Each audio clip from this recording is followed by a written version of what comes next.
has grown her admin and accounting skills throughout her experience, and she enjoys working with staff across the organization. Natalia possesses a degree in accounting and also provides excellent customer skills both internally and externally for the department. In addition, she is bilingual in English and Spanish, which is a great asset for our community. She recently became a mother to a beautiful baby girl, Morgan, who is now 6 months. We're excited for Natalia to be coming back and joining the finance department as accounting assistant.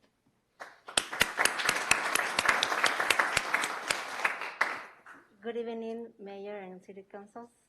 Thank you for this opportunity. I'm really grateful as well to be back. I took a short break, but I'm really happy to be back and jump and help finance department and just to be able also to help the community in these hardship moments that we're going through. And I'm happy to see also new faces in the City Council and new mayor and new staff members. And I'm looking forward to cross-train in accounting if possible and finance and grow with the city as well. Thank you. Thank you. Okay, and the next one's going to be by Jimmy. Right. Thank you, Madam Mayor, members of City Council. It's my pleasure to introduce Monica Zedejas, who is being promoted. She was recently in the Recreation Department, and she's excited to join the Community Development Department as a management analyst. She worked for 11 years with the YMCA as a program director and executive director before coming to the city of Gilroy 10 years ago as a recreation coordinator and recreation supervisor.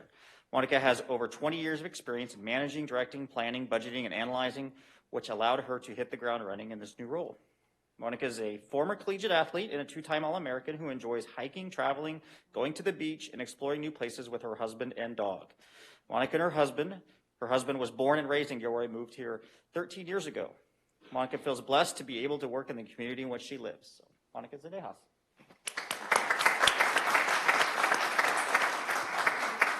Madam Mayor, members of the council, thank you for having me here tonight to be introduced to you formally in my new position.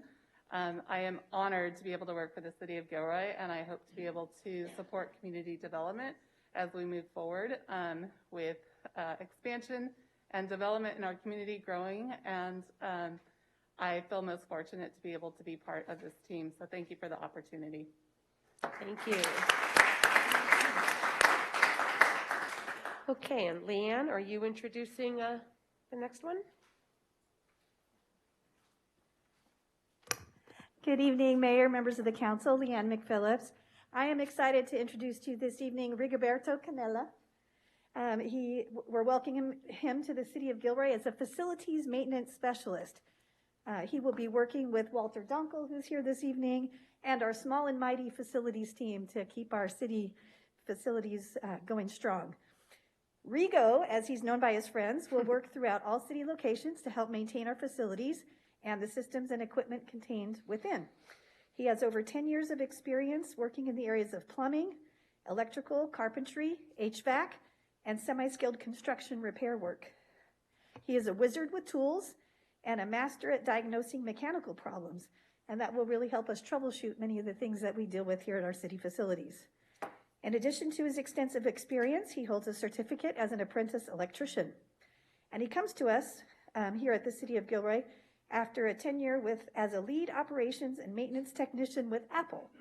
But no, do not ask him to fix your iPhone. We need him working on our city facilities. Outside of work, Rigo enjoys spending time with his wife and children. His hobbies are fishing, hiking, and other outdoor-related activities. He lives in nearby Hollister and is looking forward to a long career with the city of Gilroy. So please join me in welcoming Rigoberto Canella to the city of Gilroy. Hello, Mayor, City Council, and City of Gilroy. I'd like to say thank you for the opportunity to work here and be closer to home, to be with my family and my friends, and I am grateful to be here. Thank you again for everything. Welcome. Thank you. Okay. Thank you and welcome to everybody and the return. All right, ceremonial items, we have none. Next item is item 3, presentations to the council. This is the time for members of the public who wish to speak on items not on the agenda. If you would like to speak, please fill out a yellow speaker card and hand it to the city clerk. And looking at the number of people in the audience, we will have a 1-minute time slot for each person who wants to speak. And everybody who sent in comments, we all have those. Okay, so Ty, you want to, I'm opening public comment. Yes, the first one is Beth Ogilvie, and the second will be Victor Sid. Okay, if you could please come sit in this first row if you're the next speaker, if you were just called as the next speaker.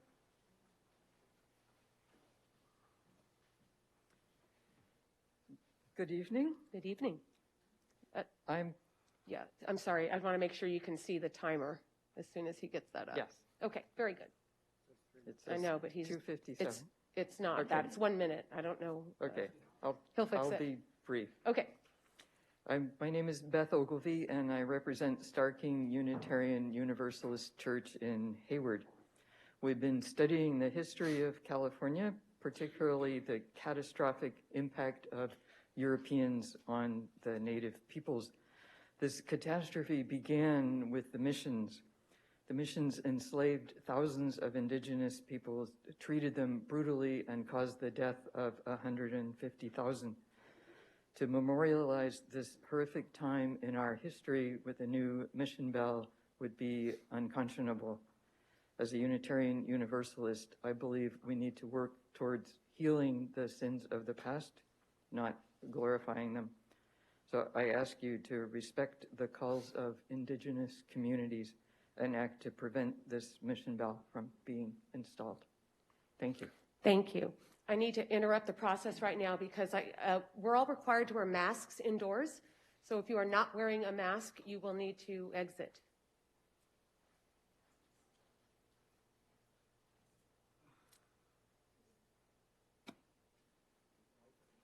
Yeah, we'll just wait until. Not really. It's a law.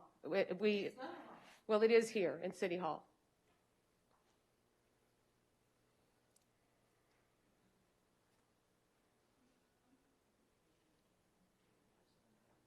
Yeah, there are masks. If it's that you don't have a mask, there are masks. Okay. What would you like me to do?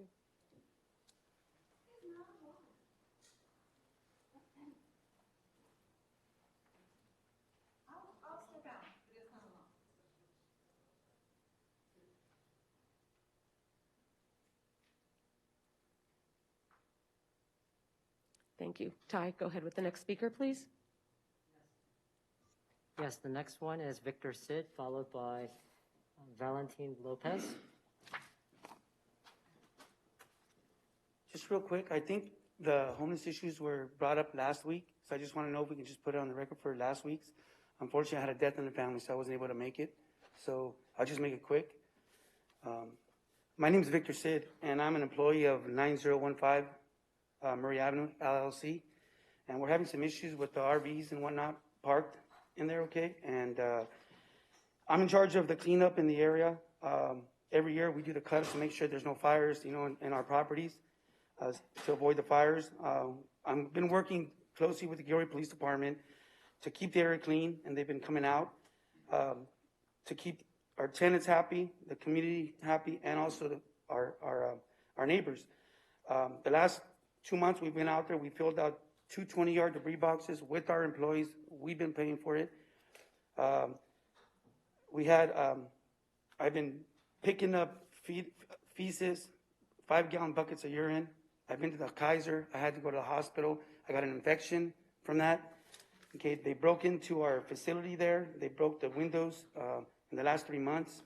I just think that, as a community, we have to be fair, and the rules have to apply to everybody. I've been a resident for 45. I know. I'm sorry. Would you mind sending an email on the subject? If you send it to me.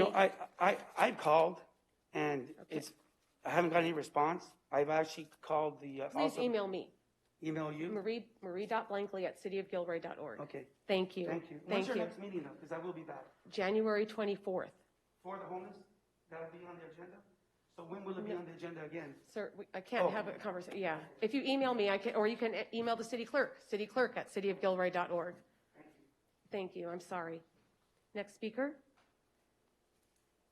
Next speaker is Valentin Lopez, followed by Laura Onefeather. Okay, if Laura's in, yes, thank you. Thank you. Good evening. My name is Valentin Lopez. I'm the chairman of the Omanate Tribal Band. Our tribe is comprised of the descendants of the indigenous peoples that were taken to Mission San Juan Bautista and Mission Santa Cruz. We have a resolution from the city acknowledging our presence here in this territory from this area. I'm here to talk about the mission bell. We are opposed to that. That mission bell represents a fraudulent history. The history of the mission shows Father Tobar at Mission San Juan Bautista reported in 1823, 36 years after Mission San Juan Bautista opened, that 19,423 Indians died during that period of time. 26 years after the mission period opened, after Mission San Juan Bautista opened. Mission Santa Cruz, life expectancy there was less than 2 years. Thank you. I'm sorry. To do that is to ignore history. Thank you. I urge the city council to learn history. I'm also want to announce Next for speaker. the words to the Sir, it's to the law time for the next enforcement. I'm a speaker. retired commander with Highway Patrol. Okay. Thank you. And the next one after that, Ty, if you could please announce. Yes, it will be Laura Onefeather, followed by Jill Kunishige. Okay. I don't know that. Could you hear the next speaker? Okay. Thank you. I just want to give a little background of a plaque that's at the San Juan Bautista regarding the mission bells. And I think every one of you got a copy of this, and I'm just going to read it really quick. In 1769, Spain began occupying what is now California. Franciscans Padres supervised the construction of 21 missions to convert the California Indians to Roman Catholicism and teach them European agriculture and trade. The military established 4 presidios to protect the new colonies. Travel between the settlements was difficult due to the great distances and rough terrain. Establishing a connecting road system was vital to the Spanish success. The native Californians had developed routes to their hunting, gathering, and trading areas. The road and routes varied with the seasons. The Spanish followed and expanded these existing routes to link the mission, presidios, and pueblos, towns. Some of these routes became the Royal Road today, El Camino Real. So this is blatantly there. It's there. And I believe that if you do erect this bell, then the city of Gilroy is just saying we don't care about the natives' history. Thank you. All right. Next speaker is Jill Kunishige, followed by Greg Cotton. Thank you. It is very important that there is a discussion regarding the installation of the mission bell that represents a time in history, as Laura described, of this land that was removed, that removed the culture of the people who stewarded this land before the missionaries arrived. Please vote to add this topic to the agenda so the city can consider the input you have received from the Amamutsun tribal band and all the community members who are deeply concerned about the planned installation of a new El Camino Real bell. Thank you. Thank you. Next speaker. Speaker is Greg Cotton, followed by Petra Macias. My name is Greg Cotton. I represent a large and quickly growing group of citizens who are standing for truth in history and for the removal of public symbols that glorify oppression and enslavement, including the Confederate statues of California, the El Camino Real bells. We are victims of a perpetuated lies that go back to Leland Stanford to colonize the West. Our history books taught us it too. But we're finally listening to the indigenous community and reading the Vatican archives. The missions were brutal, deadly enslavement camps. A quote from Father Junipero Serra, who founded the missions, when he was asked to stop his abuse, quote, "Spiritual fathers should punish their sons, the Indians, by blows. Saints don't seem to be any exception to the rule. Saint Solano gave directions for his Indians to be whipped. I don't see by what law or reasoning my Indians should be exempt from being whipped. Saint Junipero Serra, January 7th, 1780. These bells are coming down. Please stop erecting the California Confederate statues, the El Camino Thank Royal you. bells. Thank you. Thank you. Thank you. All right. Next speaker is Petra Macias, followed by Beatriz Macias. I am mother and grandma of Michael Seneca Macias. They took his life on October the 30th, and I want justice for my Michael. I want Councilwoman Rebecca to step down because this community needs to feel safe, and we don't feel safe anymore. And we need somewhere safe to live in for the children, and we just need somebody that makes better decisions. If it's going to be in council and it's going to be making decisions for the community, it got to be good decisions, and you cannot trust a person like that anymore after what happened. And I need justice for Michael, my grandson. He was a hero and try to bring peace. And I'm not going to stop until she steps down, because I want justice for my child, and I want this community to be safe for other children. Thank you. Thank you. Next speaker is Beatriz Macias, followed by Jan Guffey. Hello, my name is Petra Macias. I'm here to ask Councilor Rebecca to step down. If Rebecca would have taken some time to see the Halloween invitation, she should have put a stop. It's an invitation for underage drinking, use drugs, carrying loaded guns. It's a deadly combination. That is the reason why Michael Macias lost his life. And I held Councilor Rebecca responsible. I need for her to acknowledge this happened in her property. And I will not stop coming to these meetings until she steps down. Thank you. Thank you. Next speaker. Next speaker is Jan Guffey, followed by Lizanne Davey. Hello. I am utterly opposed to installing a new Camino Real bell on Monterey Street. I recently learned myself that these bells are a painful symbol to Indigenous people who are still part of our community, of our city. These are symbols of domination, of death, and a calculated extinction of Indigenous cultures and peoples. Please reconsider this decision. Thank you. Thank you. All right, next speaker. Next speaker is Lizanne Davey, followed by Judy Hess. Lizanne, is there a Lizanne in? Oh, that's someone who is now not here. Okay. Okay. Next speaker is Judy Hess. Is Judy Hess here? No. Oh, okay. Okay. Next speaker is Michelle Glover, I believe. Is Michelle here?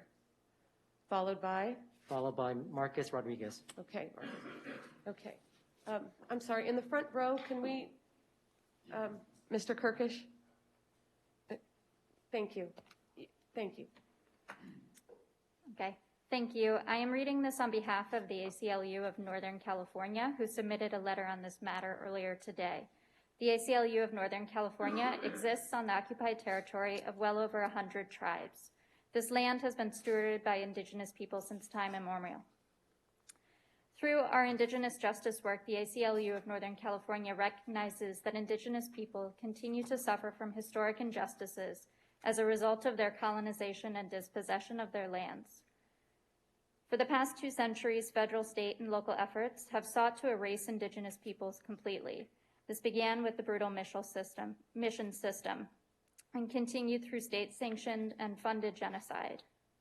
Symbols, images, and words define our reality and give meaning to everything around us. Images that glorify colonial settler myths cause real harm to us.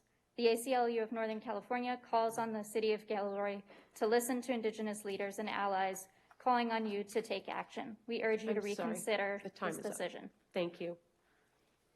All right, next speaker. Next speaker is Marcus Rodriguez, followed by Vicente Moreno. Good evening. I'm here in support with Valentin Lopez to oppose the mission bell that you guys are wanting to put up. I'm here because I want to share a song a little bit about our culture so you guys can understand why we are opposing this bell.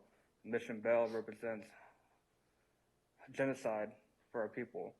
Every time I go visit the mission, I can only imagine what our ancestors have gone through, being tortured, being molested, raped, killed, hung, and ultimately our ancestors being put in piles behind the mission in a graveyard. Hey, hey, oh, hey, ho, moo, up. Hey, hey, oh, hey, ho, moo, up. Hey, hey, oh, hey, ho, moo, up. Hey, hey, oh, hey, ho, moo, up. Hey, hey, oh, hey, ho, moo, up. Hey, hey, oh, hey, ho, moo, up. Thank you. Hey, hey, oh, hey, ho, moo, up. Hey, moo, up. Hey, moo, up. Thank Thank you. you. Thank you. All right, next speaker. Last speaker is Vicente Moreno. I myself hope that the things that are being expressed are not in vain and it's just for show in some way. But I just like to say, you know, if someone was to put a reminder of murders and rapes and all the things that were mentioned in front of your house, in your town, you know, some of us are disconnected from our ancestors, as many of you may be. Us, we're fueled by the strength of our ancestors, but we also feel the pain. And when we see that mission bell, it represents death, murder, destruction of our people. And if you have a human heart, a mind, a mental, physical, spiritual, emotional self, then you would not let this bell show. Our kids, grandkids are going to see that, and it's going to be a constant reminder that there's still no justice for indigenous people. And if you have any power at all beyond this seats to make that healthy change, I plead that you do that. And again, that all this is not in vain. Just do the right thing. It's really simple, actually. Thank you. Thank you. No other public speakers? No other public commenters. Then closing public comment. And moving on to item 4, which is reports of council members. Councilmember Bracco. Yes, I just wanted to take the opportunity to say Happy New Year to our community and our hopes for good and prosperous 2022. And in the same time, I would like to ask us all to remember, I think most of us have been touched this past year, either by a relative or a close personal friend that has lost their life because of COVID. So I would like to ask us all to just take a moment of silence to remember them.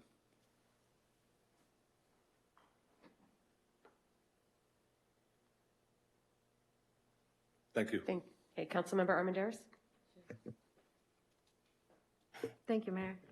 So the majority of my committee meetings were canceled due to the holidays, but I did want to announce a couple of things.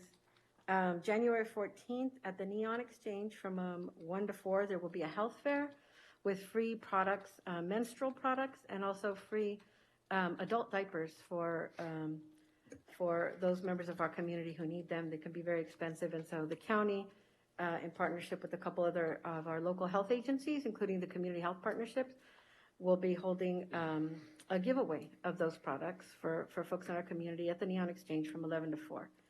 And then on January 18th, which is next Tuesday, I'll be co-hosting a town hall on fentanyl awareness to try to help those in our community learn about this deadly and toxic drug that has taken too many members of our community already. Thank you. Councilmember Marks. Yes, this past Saturday we had a retreat with the Downtown Business Association, and many good ideas came out and task forces were formed where hopefully in the next year or so we'll see some changes in downtown Gilroy. Also, at our first meeting in December, the council approved to support the statewide initiative bringing back local control to cities in answer to the state mandating all the different laws in land use and zoning. I'm telling you this because I am the point person for the city of Gilroy in distributing petitions and gathering signatures. If any of you are interested in learning more about this initiative and you would like to come and sign the petition, please email me at carol.marks@cityofgilroy.org. And if you don't have that written down, you can always go ahead and look at the website and contact me through the website. Okay, thank you. Councilmember Hilton. Thank you, Mayor Blankley. From the Visit Gilroy California Welcome Center, the Board of Directors approved the 2022 Gilroy Tourism Business Improvement District, or TBID, budget as recommended by lodging representatives from the TBID. Projected revenue for 2022 is 90% of the 2019 funds collected. Board of Directors received a copy of the ADA website audit and remediation summary report recently completed by Articulate Solutions. Members of the technical team were able to resolve roughly 90% of the issues. A proposal will be provided to the Board of Directors to address the remaining 10%.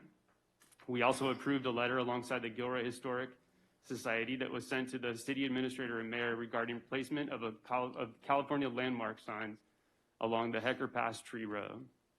Executive Director Jane Howard announced her retirement effective June 30th, 2022, after serving in the position for 17 years.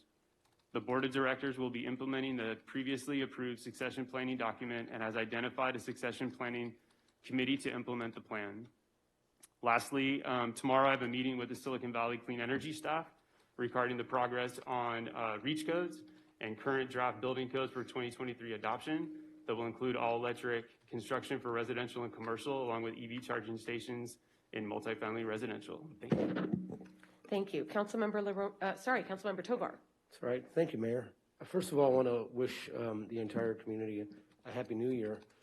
I also want to thank the members that are here, community members that are here tonight speaking. We appreciate your words and your thoughts, and do know that they're not going unheard. So thank you so much for coming out and speaking. I just want to thank one of our local organizations, the Salvation Army, and many of the local community members that volunteered this past Christmas. We were able to feed and give presents to over 300 children in this community, and the work that the Salvation Army has been doing is tremendous and should be acknowledged. So if any of you are looking for assistance, please visit the Salvation Army. If not, just say thank you to them because they do so much for our community. Thank you. Thank you. Councilmember LaRomanos. Thank you, Madam Mayor. In terms of meetings, the Gilroy Economic Development Council meeting for January was canceled, so there will be no meeting this month. We'll pick that up again next month in February. The Cities Association will be meeting later this week, so I'll be reporting back at our next meeting any outcomes from that meeting as well. That's it. Thank you. All right, thank you.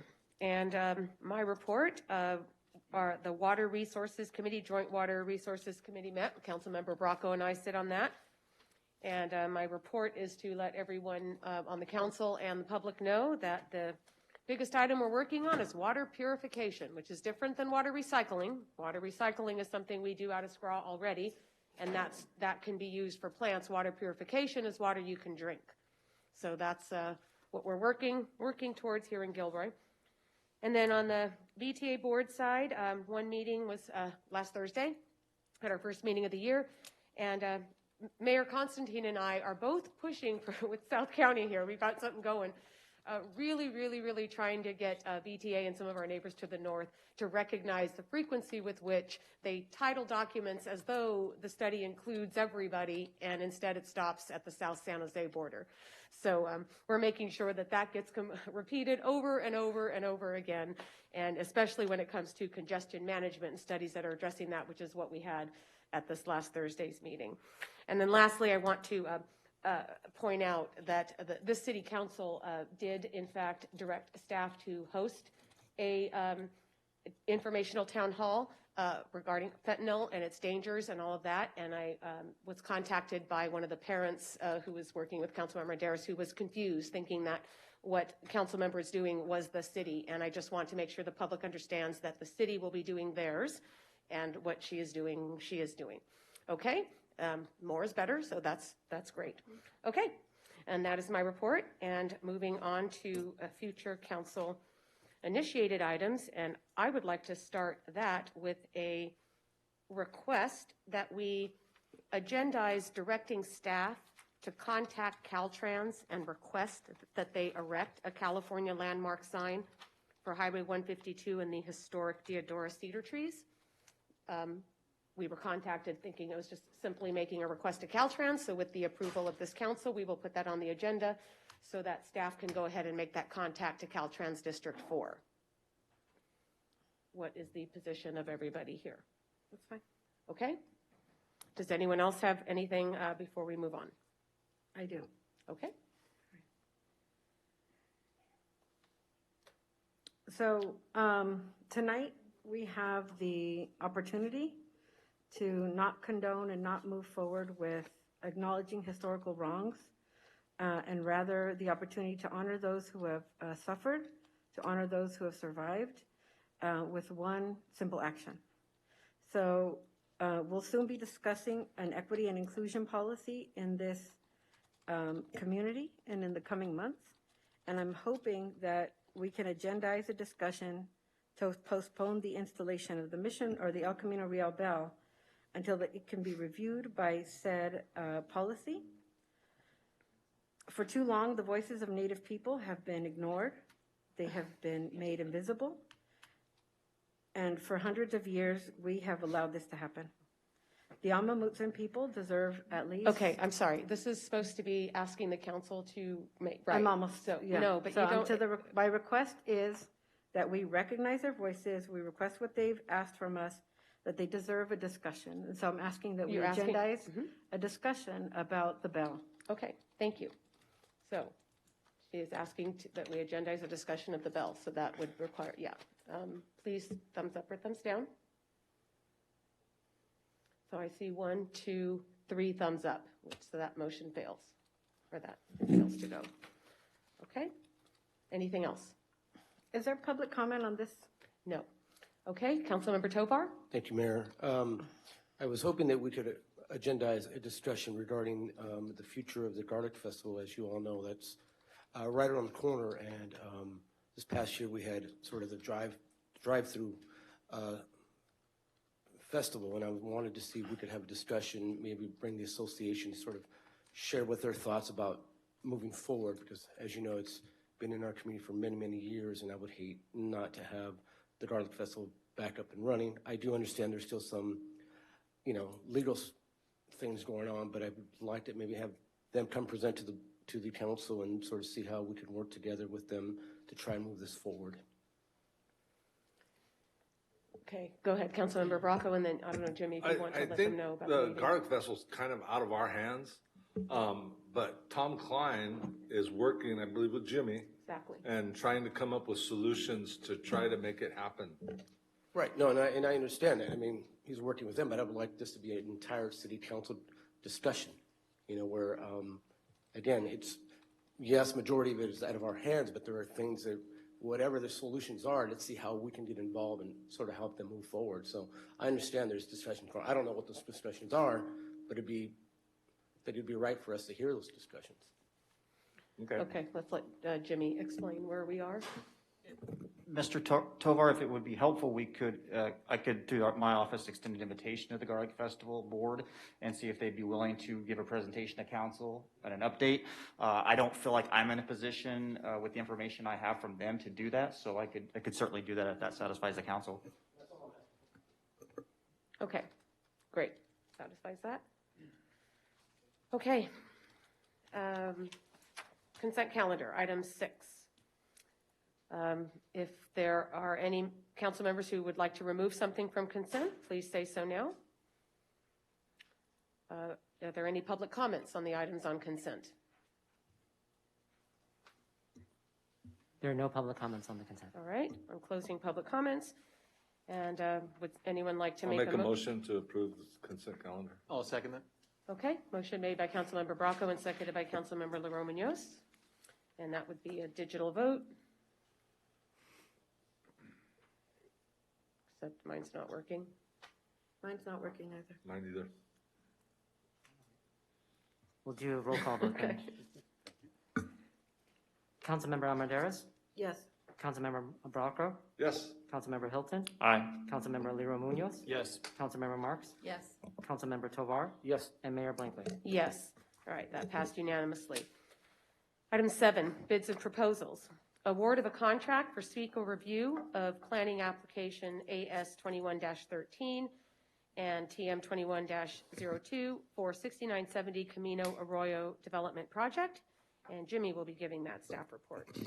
Thank you, Madam Mayor. The item before you is a request from a developer to conduct an environmental analysis of the property at Highway 152 and Camino Arroyo.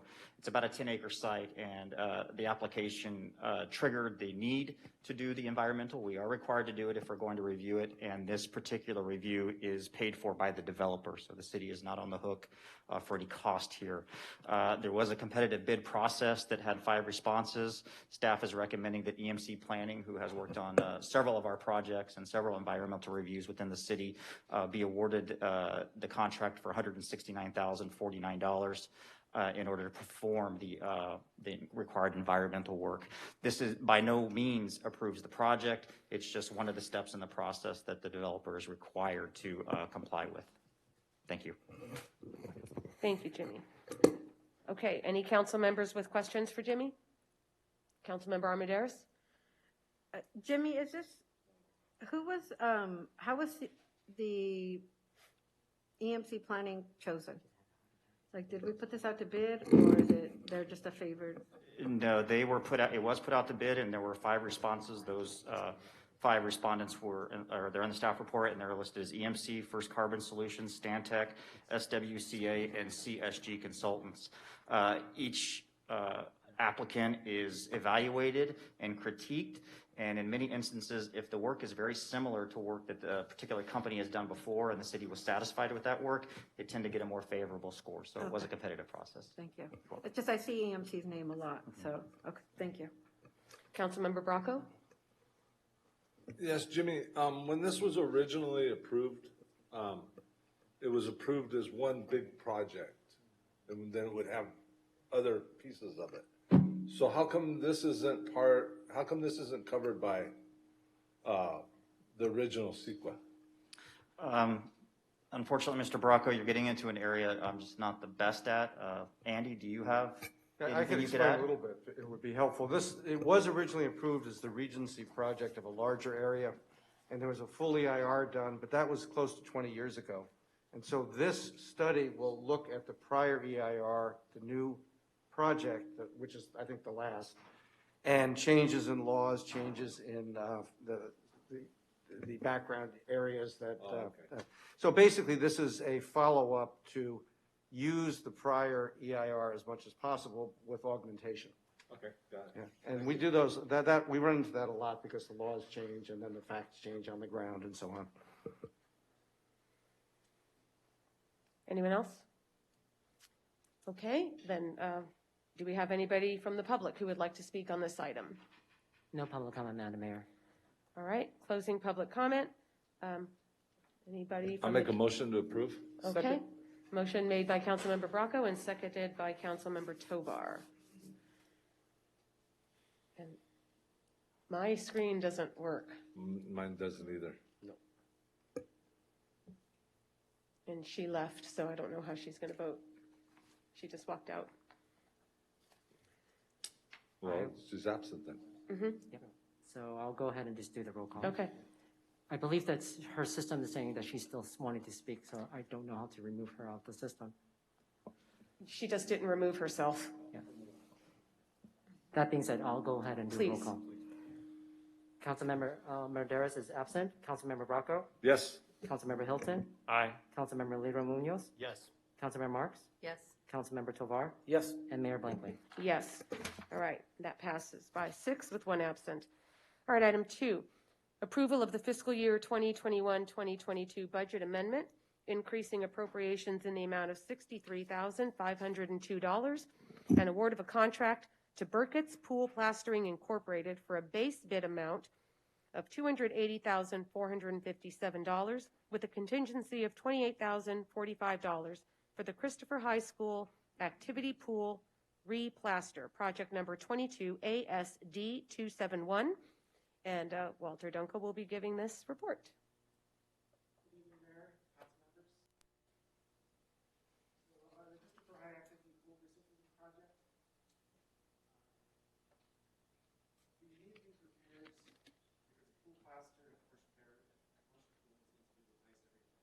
The 10 to 15 years.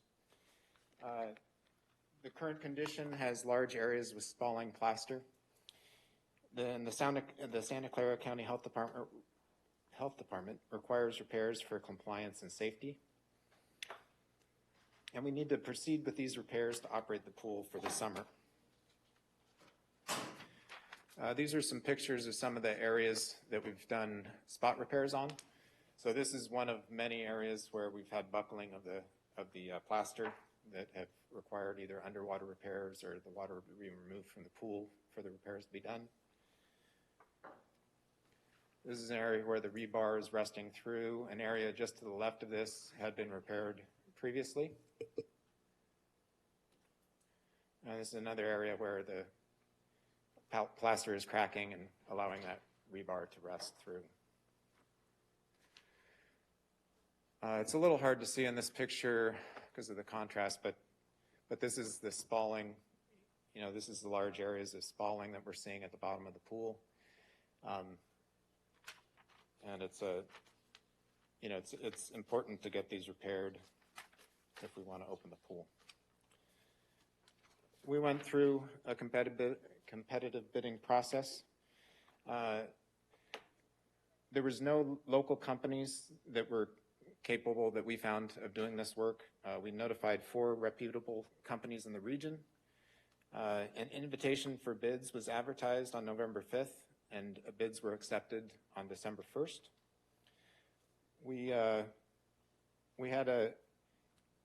There was a lack of bids. We only received 1 bid from Burkett's Pool Plastering from Ripon, California. The bid was above the engineer's estimate, but that estimate was a pre-COVID calculated amount. We've seen significant increases in construction costs over the last 2 years, and it's difficult to locate and hire contractors for smaller jobs.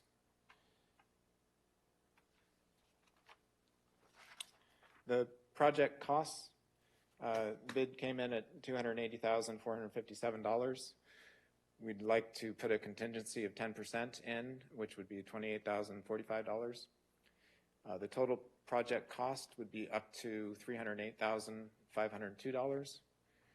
The engineer's estimate that the budget was based on was $245,000. And the additional budget appropriation that we're asking for is $63,502.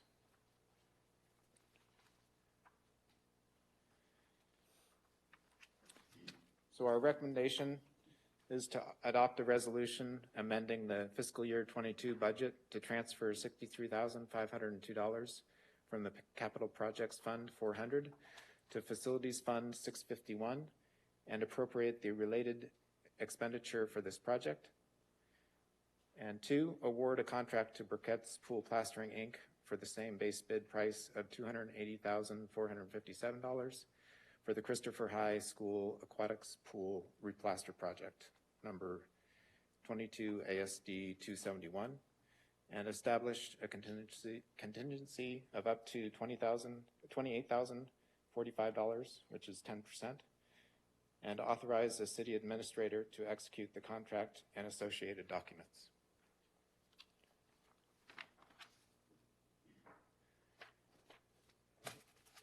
Thank you. Yes, we have a lineup of some questions, so I'll boy. start with Councilmember LaRomanos. Thank you. I have no particular question with regard to the work that's to be done, but I guess more broadly, going to the agreement between the city and the school district. So under the shared use agreement, the city is in charge of the maintenance and repair. What is the school district's obligations with regard to the activity? So the school district, they have 2 technicians that take the pool readings every morning. They maintain the pump systems and filtration systems for us. But for the repairs that have to be done on the activity pool, the city is responsible for. There's also a large, swimming pool. I don't know if it's Olympic size or not, but they maintain and repair that pool, but we're responsible for the repairs Not Olympic on size. the activity pool.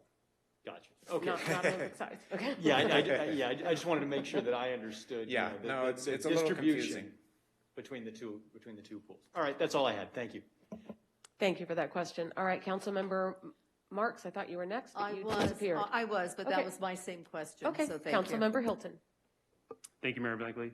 Walter, do we know if there's any wage theft claims against Burkett's pool plastering? Was that a part of the RFP at all? Any of that information? I'm sorry, what? Wage theft? No, that wasn't part of the RFP. Okay, thank you. All right, Councilmember Tovar. Thank you, Mary. Both my questions have sort of been answered here, so I won't repeat this, but just to sort of go in regards to the one bid that we received. I'm just trying to understand, and I do understand COVID and all that stuff, but was it the scope of work that kept others from bidding? I want to get a better understanding.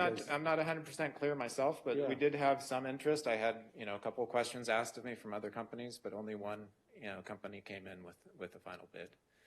But they do have extensive experience, have done many pools, including a Gilroy High School pool and many other aquatics facilities and facilities owned by cities and school districts.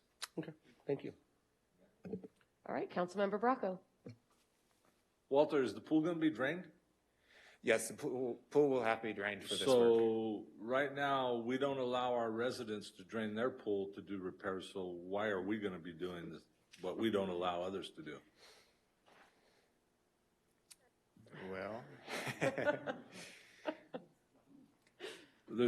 I thought they could. The drought isn't over. Yeah. I think we should lead by example. If we have to put it off, we have to put it off. But would the pool be able to be used? See, No. that's the problem, that you have your water sports, you have the lessons, and would the community be able to use the pool this summer if these repairs were made? If the repairs are made, yes, but if they're not made, no, they wouldn't be able to. Is there a timeline by which those repairs have to be made? How long does it normally take to do something like this? So we would like to get these done by the middle of March to allow for enough time to have the lifeguards perform their training and all that. I have another question. Walter, when we built the pool, we had a problem because the water table is so high in that area that they actually had to keep it full, otherwise it would pop out of the ground. Yeah, and I think maybe that's some of what we're seeing with some of these areas that are cracking up. So how are we going to address that? Well, I know when they did it originally, they drilled wells all around it and pumped the water out as they worked on it. Yeah. Well, there seems to be some adhesion problems with this plaster as well. So I think a new coat, I mean, it did last this long. It lasted 10 years. It was installed in 2012 and lasted, almost as long as it should under normal conditions. Okay. Mayor? Yes, Councilmember Thank you. Tovar. Thank you, Mayor. And thank you, Councilmember Bracco. I mean, he brings up a very valid question there, obviously. And, we do want to be an example to their community, but I'm more concerned about this is sort of a different circumstances here. And the purpose of the pool and sort of the use of the pool and how much it's utilized by the community, especially. I would hate to, if this moves forward, I would hate to delay it. So that's what my personal take. And I understand valid questions, and I would say the same thing, but I just see it as a little bit of a different circumstances here. So I hope the rest of the council sees the same way. Thank you. Okay.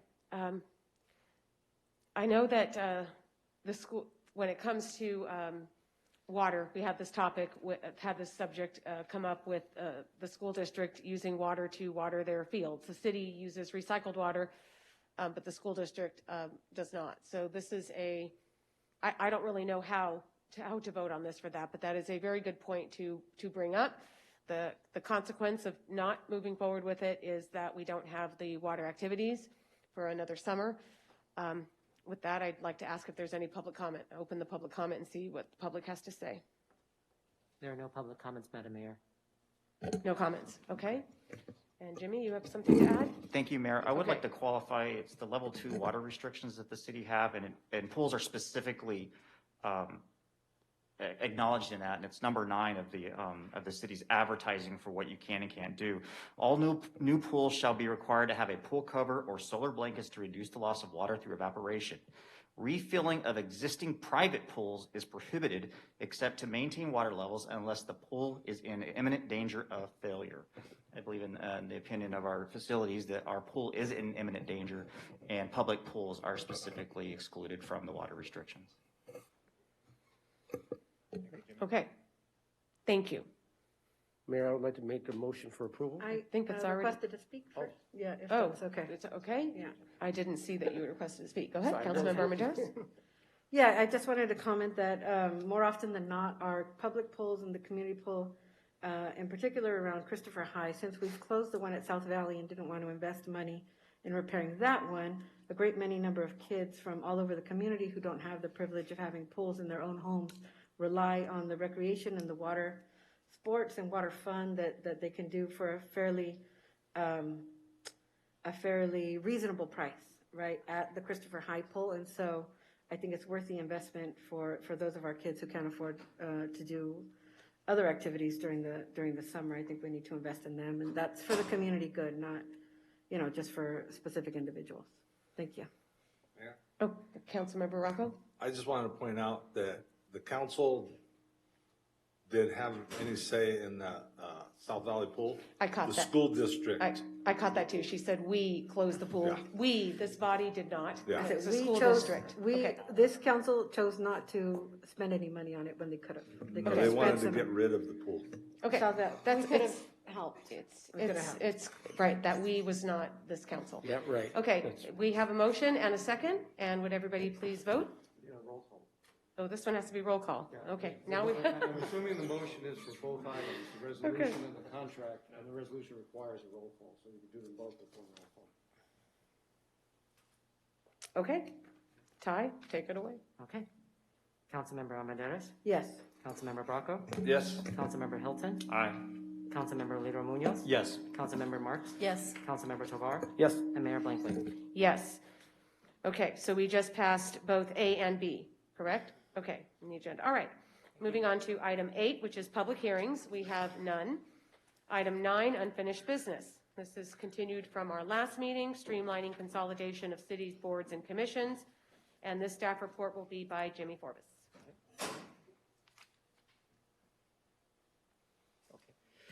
Thank you, Madam Mayor, members of City Council. We are returning at this meeting with additional information that was requested by Council. So I just have a few slides to show you that will hopefully fulfill the information request. Just a really quick background. This was a council-initiated item to consolidate boards and commissions, and in November, council directed staff to return with the full streamline option, which we did on December 13th, and then council requested more data on the boards and commissions, and this is what that presentation is about. We did some benchmarking to show you some more data and some more statistics, and as you can see in the nearly 20-some communities we looked at, we have the 3rd highest amount of boards, but the number we also focus on is the number of employees that we have.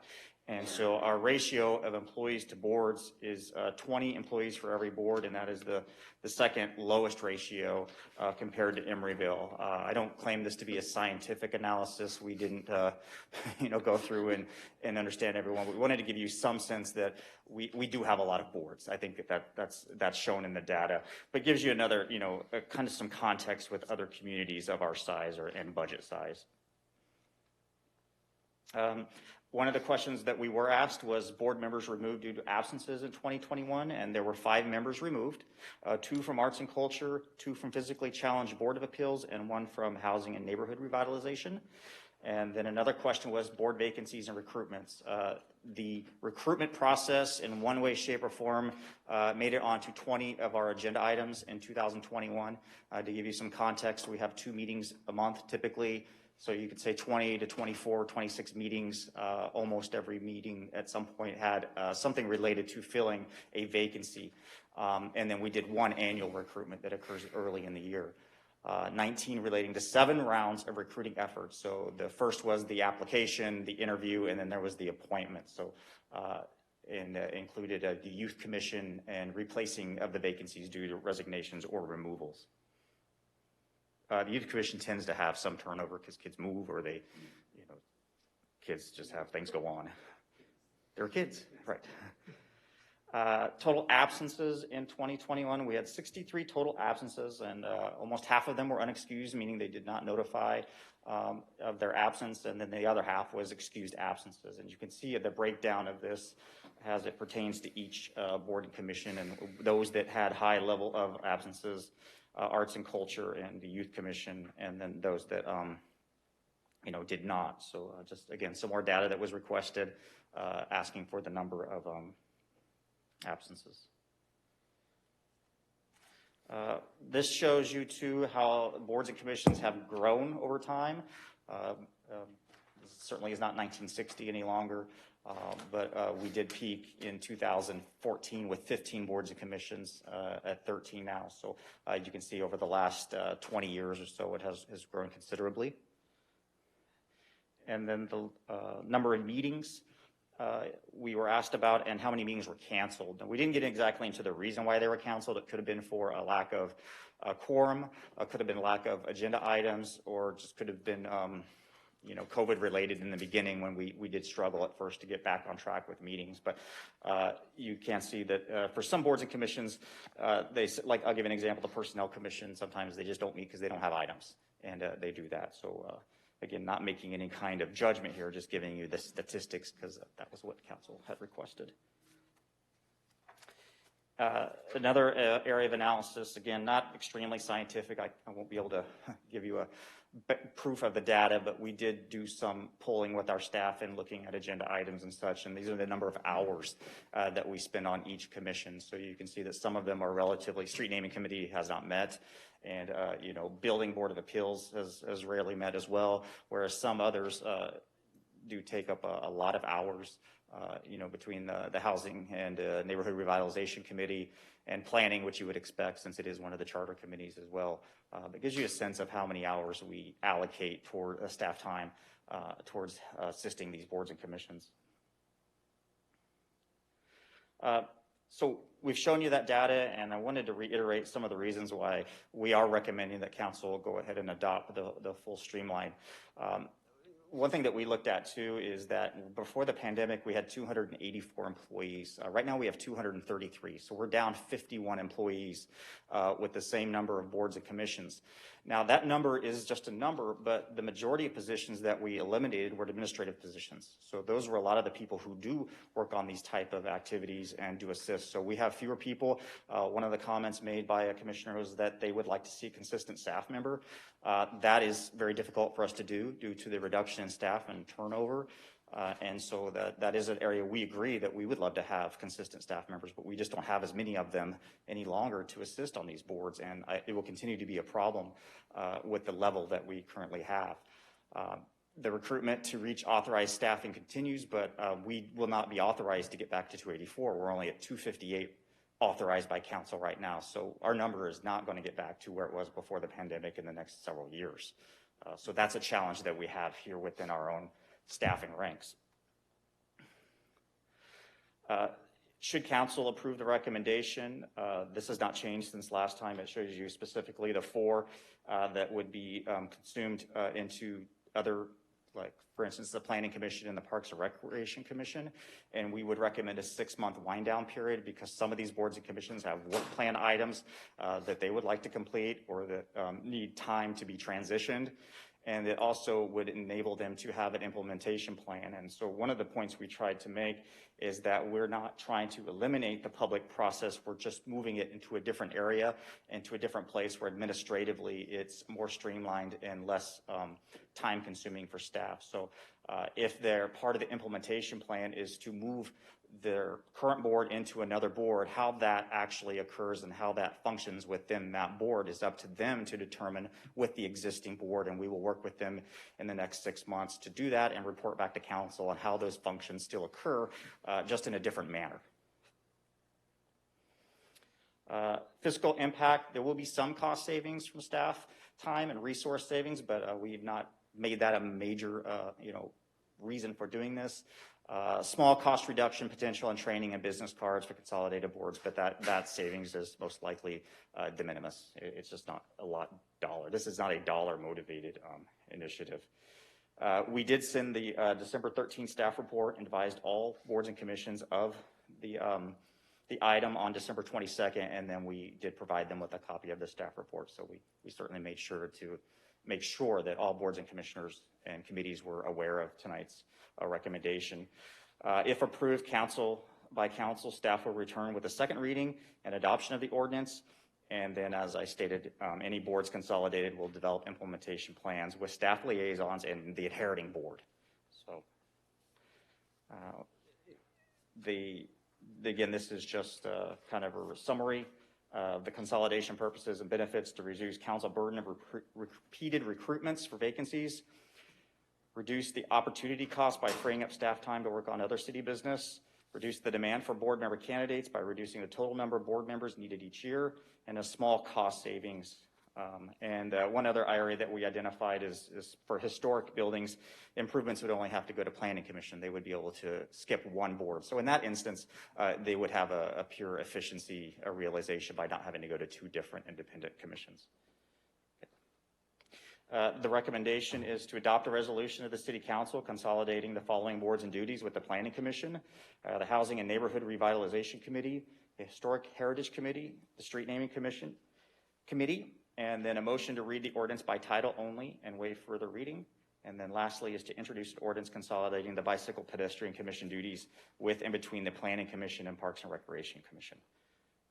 That concludes my report. I'd be happy to answer any questions. Thanks, Jimmy. I'd like to ask, just because in our last meeting, there was also, staff was recommending a item D, which was to meet, for the commissions to meet quarterly. And I know that was not something I supported, and I know you heard the discussion at the last meeting, but is that intentionally not there this time? It is intentionally not there because there is provisions in the charter that require these committees and boards to meet monthly. Very good. And it's something we didn't really pick up on when we brought it the first time, so we didn't bring it back this time as a recommendation. Thank you. Right. And that is what we need to do. We are trying to consolidate into the commissions that our charter requires us to keep. Right? It's not about picking and choosing which commissions. It's that we're required to keep the ones that are in the charter, and so we need to consolidate the duties of the ones that you're suggesting here into the ones that we're required to keep. Okay. Council member. Well, actually, the council discussed this last time. Would you guys mind if I went to public comment first, and then we'll come to council discussion? Okay. Open the public comment. Yes, Madam Mayor, we have 3 public comments. First one is Jan Guffey, followed by Carolyn Schmandel. Okay.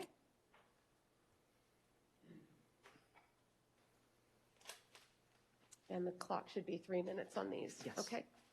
Hello. Well, I am just learning about housing elements myself, and I know that the housing element, or I think I understand that the housing element that is going to be in effect for the next, I think, 8 years, I may be mistaken on that, is being developed. I am a member of Silicon Valley at Home, which is an advocacy group for affordable housing and housing in general. And so it just seems to me like, why would you get rid of the Housing and Neighborhood Revitalization Committee now when this intense process of the housing element is going to move forward? And I understand from what I read that it is the housing elements affect a lot of the planning that goes on any city, not just affordable housing, but many other areas too. In fact, affecting the quality of life of all of us citizens here in Gilroy. So it just seems to me like that this is not the time at the beginning of the housing element process to fold the Housing and Neighborhood Revitalization Committee into another committee. I think when I think of what you all are doing, what is the goal here? The goal is to increase our participation and to make a more and more livable city with all of our input. And that is a big job, a big process, a big goal. And in order to do that, I think you need to reconsider consolidating the Housing and Neighborhood Revitalization Committee and leave it alone for now. Thank you. Thank you. All right, next speaker. Next speaker is Carolyn Schmandel, followed by Ron Kirkish. Hi, I actually spoke to you at the special meeting on the 10th of December. I'm the VTA representative for Gilroy. At that meeting, I said I understand the cost savings, and that's important, and just make sure all the BPAC duties get put where they belong. And I see that. I'm happy with how this is split up if you have to get rid of the BPAC. But I really think that it doesn't fall into the categories I was hearing about at the last meeting, why some of these commissions and committees are being absorbed elsewhere. I've been working with them since 2017. There's always been really high involvement. The board has, the commission has been fully staffed. You saw there weren't many absences. Very active group who really studies up on their stuff. And I'm not that happy actually about the the Parks and Rec Commission taking over the education and encouragement, because the point of that is a lot more than just recreation. It's getting people more comfortable using bikes and walking for more than just recreation, for their everyday business, for their commute, getting to and from school. And that's something that benefits all of us, the health of the community and our air quality and less traffic for those of us when we're driving. So that's it. I encourage that you keep the Bike and Ped Commission. Thank you. All right, next speaker. Last speaker is Mr. Ron Kirkish. Good evening, Mayor, Council. I think we need to seriously consider what the city manager or city administrator is saying.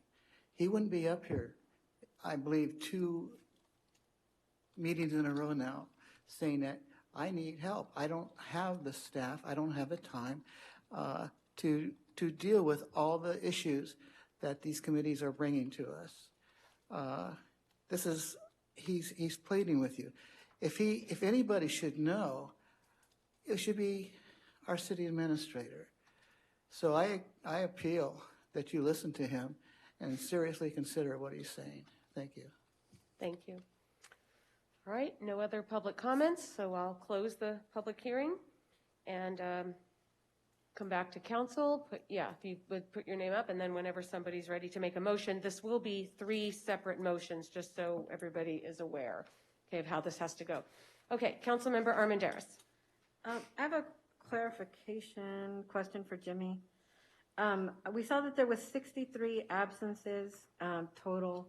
We know that there's 13 committees and that they were supposed to have 108 meetings last year. Do you know how many people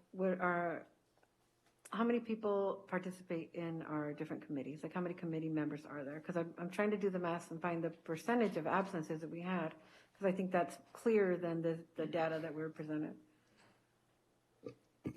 I don't know the answer to that off the top of my head. Bryce, could you speak to how our typical boards and commissions are made up, if they're 5, 7? I know you probably know most of the stuff off the top of your head. That might give you a little context what that number means. Thank you. Yes, Mayor, Council. So most of our boards and commissions, especially the ones in the charter, have 7 members. We do have several that have 5, such as the Bike and Ped Commission. We do have, I believe, some of, like, the Youth Commission also has more than that. Let me see if I can pull that up They here. have 11 or something. Yeah, and so, but most are key around 7.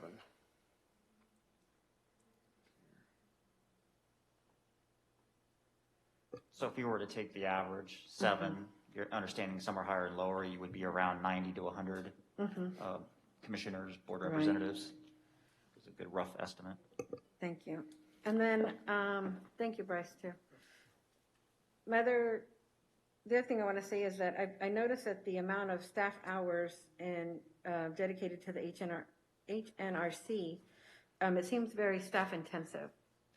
And I know from when I was part of the CDBG NRC committee, we spent lots of meetings, lots of late evenings, receiving presentations from nonprofits and the folks requesting money. We evaluated them. We did a lot of homework at home. And so it's an intensive committee to be on. And so I don't see it as being that workload being pinned onto the Planning Commission. I think just the fact that it calls for that much staff time, that speaks to the fact that it should be its own standing committee. So that's my stance on that. I also don't understand some other transitions that don't seem to fit. A street naming is part of Planning Commission, that seems to work. Housing, historic heritage, part of planning, that doesn't seem to fit quite right, but I'm sure we could make it happen because those workloads aren't as heavy as something like the HNRC. Okay, Councilmember, do you have a question? No, I'm making a statement. Oh, okay. Yeah. So that's how I see these. I don't, bike ped, I would hate to see us lose it into the other committees because I think that they do a lot of great work. And so, and they're a very enthused group of people. So, thank you. Thank you. Councilmember LaRomanos. Thank you, Madam Mayor. So I think at the top, it's important again to reiterate that none of the work at the end of the day is being lost. It's just being done by a different group. And I think that the reason why I was supportive of consolidation when we heard this back in December, and I remain in support of that, is because consolidation, I think, is helpful both for staff, but I think it's also helpful for the public as well. I think when you know that the Planning Commission is going to oversee the functions of housing and neighborhood revitalization, the historic heritage, street naming, you know there's one place I'm going for these activities. Instead of taking a jigsaw puzzle and scattering all the pieces, and letting the public try to figure out where a body or which commission is hearing it, I think it's clearer for everybody to know who is doing what work. There's it's like they say, it's like a single source of truth. You know where to go to get the answer to who's doing all of the work. So I think that's important from a public perspective, and I think it's important from a perspective of staff operation. I agree. The city administrator is asking for assistance there, and we saw the numbers. I mean, we're down almost 10% staff since the beginning of this pandemic, and we're not out of it yet. I think just in terms of efficiency and clarity, consolidation makes sense. Thank you. Councilmember Tovar. Thank you, Mayor, and thank you, Councilmember Munoz, for those words, because very similar to what I was going to say. But I want to thank the council for bringing this item back. I know sort of last time we had this discussion, there were some concerns that I and other individuals brought up. And one of the biggest concern I had was sort of getting input from our community, but also from commissioners, members of the different commissions, which gave me an opportunity to meet with a few of them. And, I think one of the biggest questions I had is, did they feel that we were sort of suppressing their voices or not giving them the opportunity to sort of represent their commissions? And that wasn't what I got back. What I got back was exactly what Peter was saying, that they felt that they have a broader scope of word body that they can do more input. And I think that was, for me, the deciding factor. It was never to completely eliminate any commissions, more bring them all together and let's all work together on certain items. So I think that's sort of what brought me to the other side to say that I'm in support of this because, again, I was really concerned about, are we taking voices away from community members? And That's not what I got back. And so with that information, I'm going to be in support of this. Thank you. All right, Councilmember Hilton. Thank you, Mayor Blankley. The HNRC and the BPAC are two of the top performing city boards over the past years, with several recommendations and actions that I believe are a return on investment, directly benefiting our residents and organizations that serve our community. I'm going to talk about two of them. The HNRC brought forward the recommendation to join the community plan to end homelessness, which we ended up adopting by resolution. That gave us a seat at the table regionally to end homelessness. Funding and regular meetings between the city administrator and the Office of Supportive Housing, Destination Home, and more. This in return brought the city $623,000 that we have left on the table from the Permanent Local Housing Allocation Plan Consortium Agreement with the county.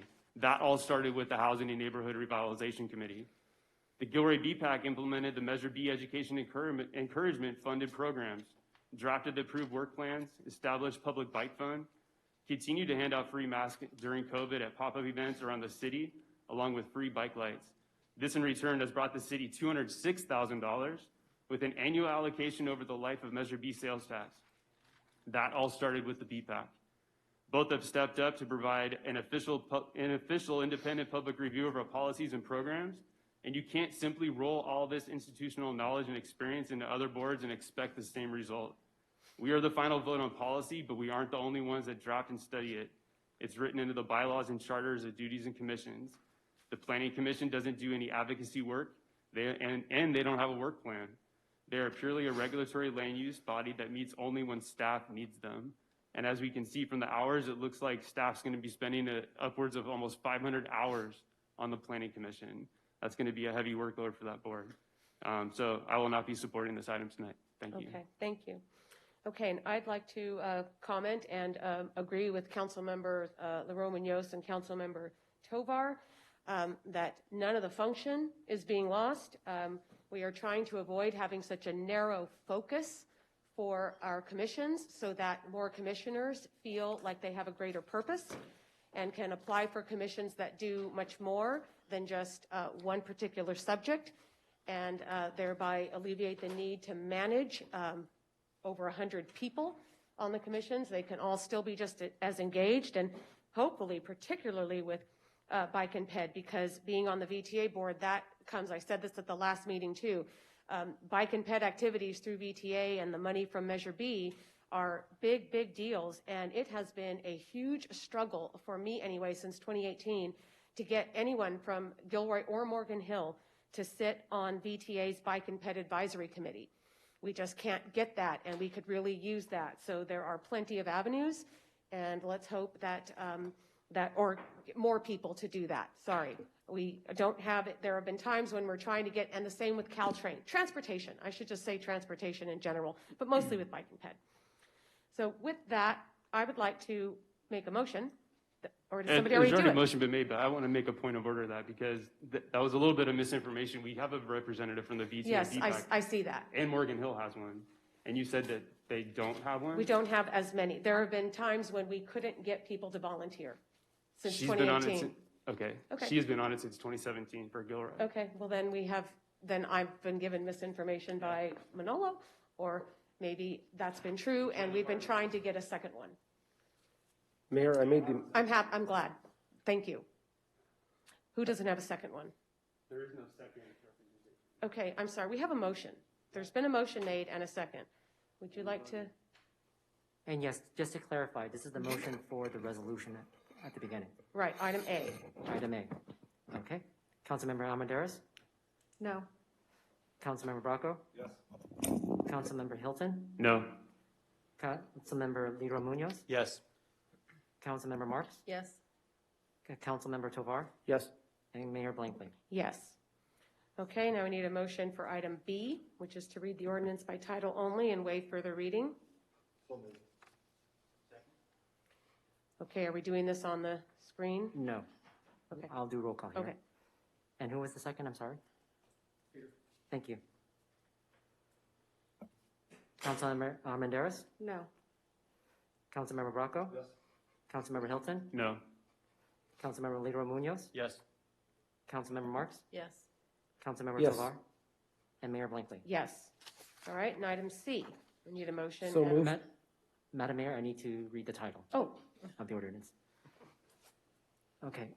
An ordinance of the City Council of the City of Gilroy consolidating the Bicycle Pedestrian Commission and placing its associated commission functions for infrastructure planning and development review under the authority of the Planning Commission and the associated commission functions for education and encouragement activities under the authority of the Parks and Recreation Commission. okay. So moved. Now, item C, we have a motion by Councilmember Tovar. Is there a second? Second. Councilmember Bracco? Thank you. Okay. Councilmember Armendariz? No. Councilmember Bracco? Yes. Councilmember Hilton? No. Councilmember Leroy Munoz? Yes. Councilmember Marks? Yes. Councilmember Tovar? Yes. And Mayor Blankley. Yes. Okay. Item 10, introduction of new business. Consideration of authorizing virtual meetings pursuant to Section 54953 of the Brown Act for council and all boards and commissions. Thank you, Madam Mayor. I just have a verbal presentation to you. This was added to the agenda rather late, and it was after my meetings with county representatives and the city managers, city administrators throughout the county, including the county executive, Dr. Jeffrey Smith, who we all discussed about what our communities were doing to try to head off the recent spike in COVID cases.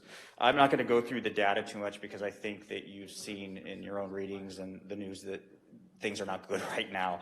But to give you a couple of things, cases have increased fivefold in the last 2 weeks, fivefold, 5 times. The average return time for employees is approximately 3 weeks. So when we do have a staff member that is COVID positive, symptoms, non-symptoms, it does take a while to get them back. I think as you can see from my table or our table, we have people out, and I did a presentation this evening on a planning item. That gives you an indication that we are short-staffed and many of our employees are hurting, trying to get over this COVID, and it's going to take a little bit of time. That being said, we as staff have worked on areas that we felt were conducive to restricting interaction with each other. So I've directed all of our staff meetings to go back to Zoom meetings. Our meetings with the public will go back to Zoom. Anything we can Zoom, we will do with very few exceptions in order just to try to minimize the impact we're having to our residents and our community. This particular meeting is, we are one of, I believe, and I can't verify this 100%, but I believe we are one of 2 cities currently still with in-person meetings, the other being Campbell and with us. And so we have been advised, although not through formal legislation or formal policy by the county, but been advised to, when possible, eliminate gatherings and meetings. And so the resolution you have before you has got a long history, and it started with the governor's executive order almost 2 years ago, but it's recently been amended by Assembly Bill 361. And it allows you to have what we call virtual meetings, Zoom meetings, WebEx, things like that, if you meet certain criteria. One, you need to declare a local state of emergency, which is pretty obvious, we've been in quite some time. And then you have to meet one of 3 pieces of criteria. You have to have a local health official recommendation not to meet in person. You need council to vote to consider for the safety and health of our attendees. Or 3, you have to determine that in-person meeting presents imminent risk to health and safety of attendees. That criteria must be revisited by council every 30 days. I'm recommending to you that under number 3, that in-person presents imminent risk to health and safety of the attendees, including our staff, and that's why I'm asking you to consider the resolution. Right now, the governor's executive order, which is N1-22, is effective through March 31st. So my recommendation is that we go back to our virtual meetings until that date or until something changes, and that could be an extension of that order. But on our calendars, we would list our first in-person meeting returning to be the first council meeting in April. That is what I believe communities in Santa Clara County are doing. And so in order to protect health and safety of our employees and our attendees, one of the things that really resonates to me is if we have 40 or 50 people here in a night and we can't control that, we don't know if that's going to happen or not, what do we do at that point? And so that's a situation that I don't want to see us in, so I do ask you to consider that. We do have scheduled on the agenda for the next quarter an in-person what is it, a retreat, I think we're calling it. And so we will evaluate if it's possible to do that in person. It's a different type of meeting. It doesn't tend to have the public amount of public that we normally have, and then typically a little more of a workshop setting. So we'll explore to see if that one is possible to be in person. But should council approve the recommendation, we go back to Zoom. For all of our boards and commissions as well, who I have heard from, I've had requests from commissioners and board members to go back to the virtual meetings, that they are not comfortable coming in. So for all those reasons above, I am going to make that recommendation that you adopt the resolution that's in effect for 30 days, and we would have an additional resolution at the first meeting in February to extend the 30 days until the governor's order expires, and the county, I think, in a more holistic approach, decides that we're either kind of all in or all out. It does create some issues with certain communities that don't do in person and those that do, especially like for our SCRAW meetings where Morgan Hill is not back. We are. I think for now, let's take a step back. Let's catch our breath, hunker down, and get ready for what's ever next. But I can tell you as an organization, from public safety and to all our departments, we have a lot of people out right now, and I really want to try to do everything I can to stop that number. So I'd be happy to answer any questions you have. Thank you. Jimmy, Thanks, Jimmy. Go ahead, Councilmember Tovar. Thank you, Mayor. Jimmy, question for you. Pre-COVID, obviously, because I'm thinking of myself here because I'm traveling a lot. If we go back to sort of the virtual meetings, do I have to indicate my location if I'm on a meeting? Yeah, a lot of those provisions under the Brown Act are actually suspended. You're getting into Andy's territory, so I'm going to defer to him because he's been helping me understand this Andy, as well. do you understand my question? Yeah, yes, I do, Councilmember Tovar. And the normal Brown Act, putting aside all the COVID stuff and AB 361, allowed one or more council members to be remote. And we would occasionally do that. Someone would be on vacation, and they had to make their location public, wherever it was. It could be overseas or someplace. And we've actually done that, and that has to be indicated on the agenda. The point of the new rules, however, is that that is not required for a citywide, for a council virtual meeting. And so to have virtual meetings now, you don't have to make your location public, and you don't have to even say where it is. You just call in on Zoom, and that's now what is explicitly allowed by this legislation. Okay, I just wanted to ask one question before, and I'll go to Councilmember Armendariz. Jimmy, when you said the city of Gilroy and Campbell are the only ones still in person, can you correct me? Aren't Gilroy and Campbell the only cities that ever went to in person in the first place? Yeah, I believe so. Yeah, okay. So we're the only ones that ever went to in person, so it's not that we're lagging in going back to virtual. It's just we're the only two that ever went to in person. Okay, I just wanted to clarify that. Councilmember Armendariz. Thank you. Jimmy, thank you for the information. Do you know if Gilroy has the, our infection rates at the top of the list again for cities in our county? You know, I actually defer to Chief Wyatt. He was going to do a COVID update. Okay. He could answer that question for you now, or you could do it during the city administrator's report, but he has the data. If we for could you. now, yeah, Yeah. I think that'll impact my decision. Can you talk about our infection rates a little bit in Gilroy?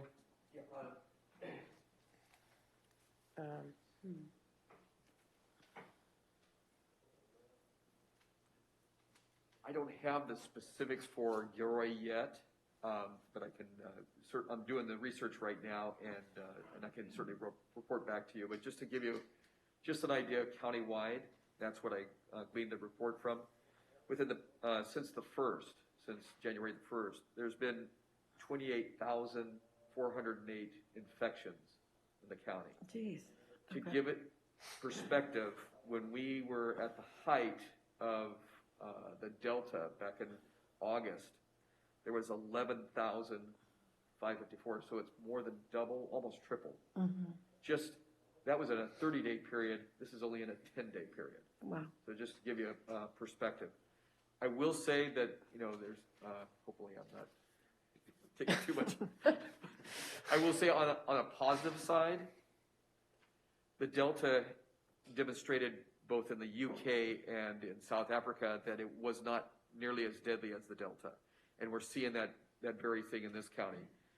Just to put that in perspective, there's been 30 days during the month of December. They haven't got the latest for this month. There were 26 deaths from COVID. And back in August, at the height of the Delta, there was almost 3 times that, 73. So we're having an exponential infection rate that's primarily going through the younger population, the unvaccinated population.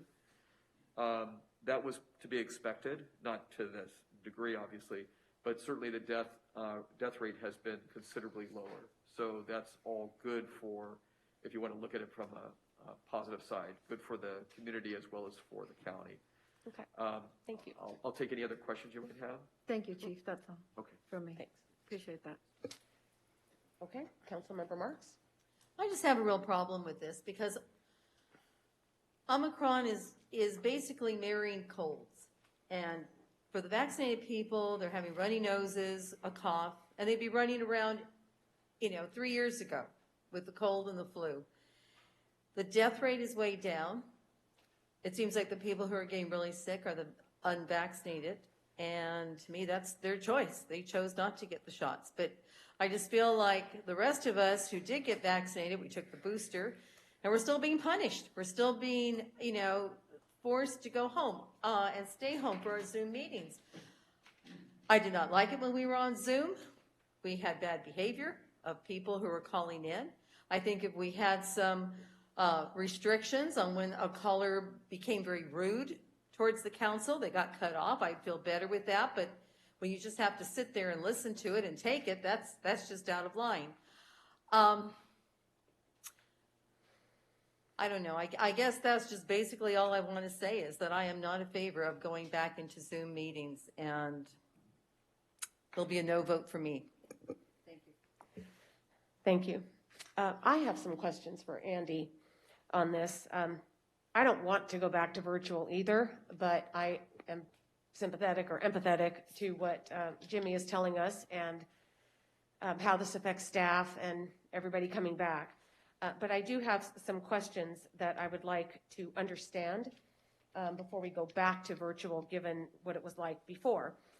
Andy, you explained that the Brown Act, in these circumstances, for these virtual meetings, does not require that the whereabouts of a council member be disclosed. That's correct. Okay, but what are the rules any different when it comes to social media interaction during a meeting by a council member or communicating with the public? These are things that I thought were there so that the public is privy to what communications any council member is having, that when they're deliberating something that's on the agenda. The public has a right to know all the things that are being heard by a council member, right? Or what they're discussing when something's on the agenda. Is that not true? In a general sense, that is true, and I think that is a problem with Zoom meetings because you can't control what's in a room with people or Right. what sources of communication they are getting. Exactly. That is not strictly regulated by this AB 361. Meaning the rules are the same, whether it's virtual or not. You should not be interacting on social media during a council meeting. The rules are the same, and whatever council norms we have about council members' behavior during meetings should apply when they're at home as well. Or They may wherever be they harder are. to enforce or to see or to visualize, but they would apply. Okay, well, I wanted understanding on what the rules are. And what about going off screen for extended periods of time? That would just be like an absence, right? If a council member's off screen for longer than it takes to go to the bathroom, say, is that considered an absence? I don't think there's any real rule on that. If a council member is disconnect, for example, they could be absent. If they simply turn off their camera for a short period of time, there's no actual state rule on what that means. Right. So I can't really tell you. But numerous times during a meeting, and sometimes as long as 20 minutes. Well, that's what I was getting at. It's Well- not the ones that are lengthy. And in one case, we even were taking a vote, and a council member wasn't there, and the screen was off, so you don't know where they are. You don't know. I would say that what the norm that appears to be, and I would say this from other cities where I've attended meetings, not as a city attorney, is for council members and typically the clerk and the city administrator to keep their cameras on at all times, except, if there's a brief privacy issue or something. Of course. I think that is the norm for virtually all councils that do public meetings. Okay. So those are the issues that I hate for us to have to face again, but I understand, and There are some new rules in the Brown Act, though, that are part of AB 361. For example, cities started out, and I think we may have started this out too over a year ago, requiring that comments be given in advance and then read by the clerk, and that's no longer allowed. In other words, we can't require that. People can give comments in advance, but you must also be able to take comments live, which has been possible technically, generally, for cities. So what I'm trying to say is there are some changes that the Brown Act has incorporated now into the Zoom meetings. Right. Okay, so the ask is that, Jimmy, you're asking us to approve this, right? To approve going back to virtual for now through March 31st? That is correct, Mayor. Okay, so if something changes, you'll have to come back to council again. Correct. Okay. Councilmember Armendariz, are you up there again, or you just didn't? Yeah. Okay. No, I just wanted to say that in terms of what our staff is going through in our communities, I think it's important to prioritize good health, right, and being responsible to the rest of our community when it comes to dealing with this, so that we can stop all these surges. Somebody posted the other day that we can lock down for 2 weeks, or we didn't want to do that, so instead we have a surge, and then we're okay, and then we have a surge. This could go on endlessly, and so it's frustrating. Like, I feel frustrated too, right? But I know my family's been impacted by Omicron at a higher rate than with the Delta, and it might be milder, but still it's impacted, and it still makes me fear for those of us who have immunocompromised people in our family, who have elderly that we take care of, or who we have in our homes. And I'm sure that's very true of staff and their families and their extended families, and for us as council members and mayors as well. So, thank you. Would you like to make a motion? Sure. Oh, public comment. Public comment first. Sorry. Yeah. Public comment. Do we have anybody? There are no public Okay, comments. there are no public comments. for that. So back to, would you like to make a motion? Yes, I would like to motion that we approve, let me find the number of it. Adopt a resolution authorizing virtual meetings. Thank you, that's. I'll second that.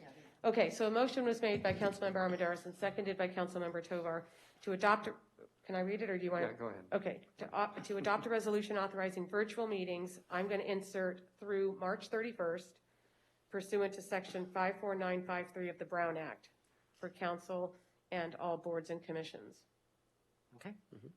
Councilmember Armendariz? Yes. Councilmember Bracco? No. Councilmember Hilton? Aye.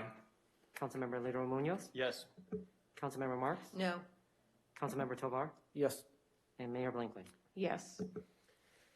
Okay, and that motion passes. All right, item 10.2. Accept the annual comprehensive financial report for fiscal year ended June 30th, 2021.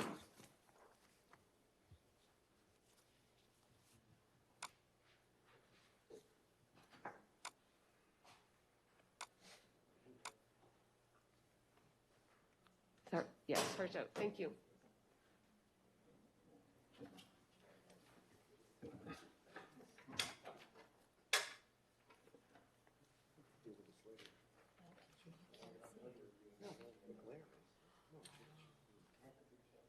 Yes, I know, you got, yeah, go, I think they're waiting for you to start, yeah. All right. Good evening, Mayor, council members, and the community. My name is Rojo Sung. I'm the finance director. The item before you is the acceptance of the annual comprehensive financial report, also known as the ACFR now, which used to be CAFR, for the year ended June 30, 2021. Background, we did do a report out of preliminary fiscal year 21 back in November. There's not been too much change since then. The annual audit has completed since then, and the auditors have prepared and issued the financials, which are attached to this staff report. The other component is the federal single audit, due to the city being a recipient of a lot of the CARES Act dollars and so forth, we are subject to the federal single audit, which is expected to be completed by March, and we'll return before you probably the first or the second meeting of March for acceptance. Some of the key highlights, the auditors did render a unmodified, which is also one of the cleanest opinions on the financial audit for the fiscal year 21. The city's overall net position decreased by $3.2 million to $347.2 million, primarily in the areas of the net investment in capital assets, which are a direct result of recording annual depreciation. City's governmental funds had a combined ending fund balance of $77.9 million, which was an increase of about 8% or $5.9 million from prior fiscal year. For the general fund, specifically, excluding the ARPA monies, the actual revenues were $55.9 million, which is about $2.2 million less than the final budget that we had. And comparing it to the prior fiscal year, revenues were $4.6 million better, primarily in the areas of property-related tax revenues or other charges for services such as, plan checks, inspections, and so forth. On the expenditure side, actual expenses were $51 million, about $3.6 million less than the budget for the fiscal year. When compared to the prior fiscal year actuals, the expenditures were $5.1 million less, which is primarily the result of the city council and the city initiating a general fund recovery plan to address the economic impacts brought on by the COVID recession. As far as fund balance goes, the fund balance increased by $4.8 million during the year to $19.6 million, which represents about 38% of actual fiscal year 21 expenses, and which is very similar to what we reported out back in November. Other items are the city does submit to the Government Finance Officers Association for a certificate of a financial presentation. The city's fiscal year 20 financial report did receive the GFOA award, making it the 7th consecutive year. And then the fiscal year 21 report, we again believe meets the award program's criteria and the requirements, and we plan to submit it for eligibility as well. Overall, again, I think we highlighted back in November, fiscal year 21 demonstrated that there are, signs of recovery, and the actions that the council has taken over the years to address the general fund specifically through the fiscal recovery plan.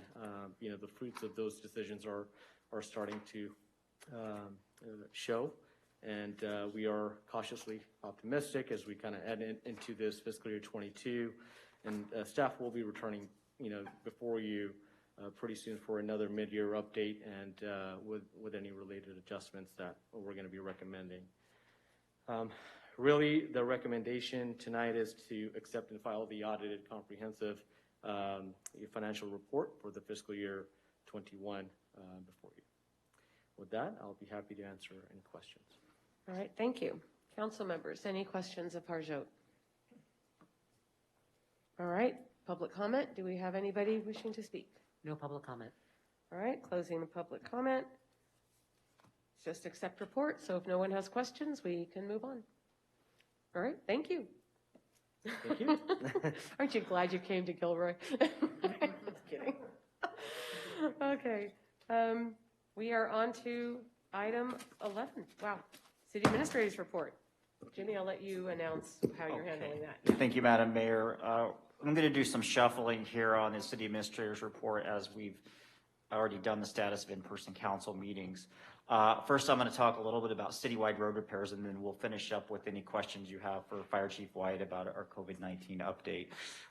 One of the great things about getting rain is that it does refill the reservoirs. It helps with the drought, but one of the bad things is that it creates potholes. And so I was getting a lot of questions about potholes and how we deal with that and how do we look at that. So I wanted to just give you a quick report and some information I received from the Public Works Department. Please don't ask me a lot of questions about potholes. I don't know a lot about it, and there's nobody here that does. So with that, prior to when we know we have a significant weather event, the street and operations crew goes out and clears any gutters, any drains that they feel are typical. They know where the problems are. Those folks know where those things are. And they also keep an eye on existing pavement that is already having issues. Maybe we've got a report or it's in our pavement plan. And so they go out and look at those issues during the weather event. After the weather event, actually the greatest way that we deal with this is that we do receive phone calls. People will call us and say, hey, all of a sudden there's a pothole here. And we can usually get to that quite quickly because we can do that work in-house. Our folks are able to do that.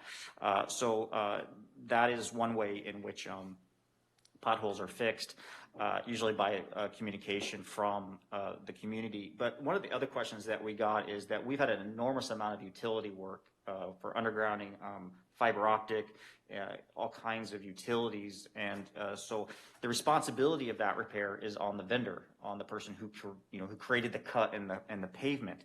And so they are required by the city to make sure that that work is completed and completed properly. And so certainly during a weather-related event, some of that work can sometimes bubble up and create problems. And usually there is a time amount in which we can work with that vendor to come back and do the repair or compensate us for doing it ourselves. So again, we have things in place that make sure that when people do cut into the road, the repair is done properly. And the good thing is that most of these groups that do the developers and any utility work, we work with them constantly. So they just don't come into town and do a job and then leave. They're here for the long haul. So that work does get performed, and if it's done, we do have recourses to make sure that it does get addressed. And then some of it we just do ourselves, like I talked to you about potholes. And we also, our crews do drive through town. They do identify these areas. But really the best way to, if you have a constituent who has a pothole on the road, is to just let us know, and we put it on our list of things to get to. So I wanted to give you a little bit of an update on that. I can take any questions. I'll do my best. Yeah, thank you. Yeah, I have a question on this subject before you move on. And that is with all the fiber optic cable laying that went throughout the city this year, I think what is on many residents' minds, or at least the ones that are talking to me or asking me, are where those companies put a temporary patch that residents are waiting for the city to make sure that the final patch is done. And that those temporary patches in some places have been there for quite a few months, and with the rains are now worse than just the temporary patch job that it was. And so it would be nice to reassure our residents that we will make sure that all of those cuts that have been made will in fact be restored to at least the condition the street was in before the cut was made. And part of that process is the encroachment permit. So if you have someone who wants to make a cut into the pavement, they have to apply. The city gives them the permit. They charge them for that. In order to have the permit closed out and completed, the city has to sign off that the repairs were completed appropriately. So we do have a process in place to address that. Okay. Anyone else? All right, then moving on to your next one. Okay, with that, I'm going to ask Fire Chief Wyatt to give you a quick COVID-19 update. I know we talked a little bit about it, but just an opportunity to, since you haven't seen him in a while, and if you have any questions. Forgot what he looks like now. Yeah. Well, thank you, Honorable Mayor and Council. Just to give you just a quick update, I provided the numbers, but it's another thing to also talk about what the community can do to protect themselves. And so right now, obviously, the CDC and the FDA have all stated that boosters is the way to go. If you want to put it in perspective, and I'm going back to the South African experience where this apparently started, they saw it just really run through the unvaccinated group, but it also was running pretty headstrong through the vaccinated group, and they realized that the third dose or the booster vaccine was the one thing that was going to handle the Omicron on a much needed basis. Right now, if you look at the stats, up to 80% protection against the Omicron with the booster. The booster does have a lifespan, though, and it's believed that it wanes significantly after about 10 weeks. So this is not a forever thing. But I will say that just giving it another perspective, my daughter actually works for Stanford, and the nurses that she works with, there's about 150 of them. They all received the triple boosters, or the triple vax, that's with the booster. They still had 24 nurses out of that group that came down with COVID. So that's roughly about 16% breakthrough, which is not too bad. But we can't expect this to prevent all infections. But what we can see, and what we have been seeing, is that the booster have been vaccinated and didn't get the booster, but those that are boosted, very rarely do they get hospitalized. And that's the key thing. We're looking at just even in the county with the numbers, the sheer numbers of people that are becoming infected, that just by getting the booster, and the FDA the CDC just authorized 12 to 17-year-olds to get the Pfizer vaccine. That was just last week. So by getting our youth boosted, we also reduce the chance that the older folks who, even if they've been vaccinated but didn't get the booster themselves, won't get infected. And that's really what it comes down to. All three vaccines do work, although the FDA and the CDC recommend that for at least children between 12 and 18 years of age get the Pfizer vaccine. There's been some issues with the Moderna and also the J&J. And I'll also add that in terms of numbers, going back to the South African experience, hospitalizations were 2 to 6 times lower for the vaccinated group versus the unvaccinated group. So that does offer us a relatively high degree of hope. Also, the CDC has found that the Omicron is not as, even though it's 5 times more infectious than the Delta, the danger of it or the health risks involved with it are significantly lower. And with that, we're seeing that even though it's running quite rampantly through the younger age group, the severity of the disease, just in what we're encountering in the city ourselves as the firefighters, we're not seeing people nearly as on death's door, if you will, as we saw with the Delta. So that's another good point. Let me also add and finish that within our own department, we've spent 2 years with nobody getting COVID within the ranks. And just in the past 3 weeks alone, we've had 6. Wow. So it is running pretty rampant, and all of the folks, or most of the folks, have been vaccinated, and not all have been boosted. And even the ones that have been did have some breakthrough. So it's we like to believe that we provide a pretty significant protection to the community, but it's very difficult when you're living in communal like we are at the stations, to not be able to breathe the same air that our coworkers are. So, but the good part is that just last week, after we had the entire department go through testing, we haven't had any new cases. So as yet, we're testing every week, and we're taking additional measures to prevent it from decimating the ranks. I will say that we're in a crisis right now.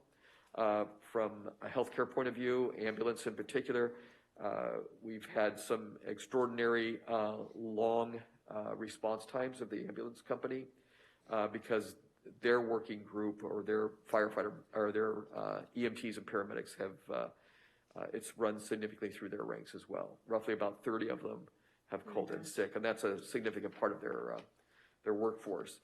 To make up for that, the fire department has enacted our fire department ambulance, and yesterday we had 4 transports. We haven't had that many transports in a year, and we're seeing increase.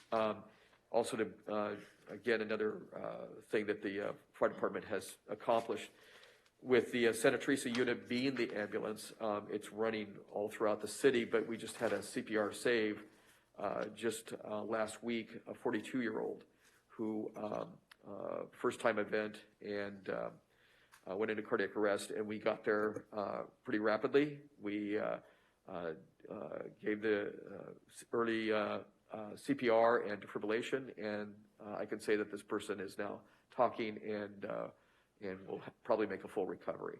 So, Thank you.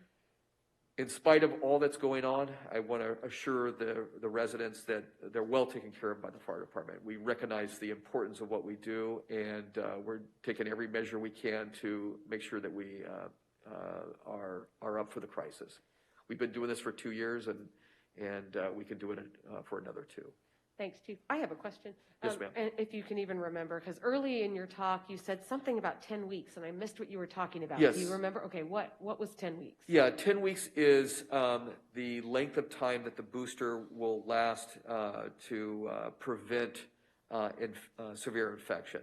So the studies are demonstrating that after you get your booster, you have about a 70 to 80% boost in your immunity against the Omicron. But over time, over a 10-week period, it can wane significantly, roughly down to about 45%. So are people getting boosted every 10 weeks? No, that's not the recommendation yet. And here's the good part, is that Omicron can last, has been shooting up in about a 30-day period, and then it starts to wane over another 30-day period. So just about that period where it's peaking is about the time that people have been getting their boosters and are protected. But I will say that nothing lasts forever. And so... no, I understand that. I'm just, that's curious to me. I hadn't heard the 10 weeks before. Yes. And that's why I wasn't sure what I heard. And, given that this is not nearly as severe of an infection, that why push a booster that's only going to last 10 weeks? Well, I'll just go back to what I said. It gives you about 70 to 80% protection initially, and then starts to wane over time to about 45%. People that are unboosted, it's about a 35% across the board. So it does increase your... So even after 10 weeks, you're saying? Yeah, even after 10 weeks, you still have 45% more. You still have... Okay, thank you. I don't feel like it was such a waste of time to get boosted then. Yeah, no. Okay, thank you. Please, okay. Please don't think it's a waste of time. Well, yeah, I was understanding 10 weeks on. I'm like, oh my gosh, I should have just waited. Okay, thank you. Do anybody else have questions? I have a question. Oh, we have one question. Sorry. Yeah, thank you, Chief. Given that the infection rate and how rampantly it's spreading, especially among young people, we've all felt the how hard it is to get a hold of testing kits, the at-home testing kits, and we're seeing a scarce amount of resources being shared in South County in terms of testing sites. So I know San Martin opens tomorrow for testing now, but do you have any information about other testing sites that will be open later for working people, or any other resources that the county's gonna? Yeah, I wish I had.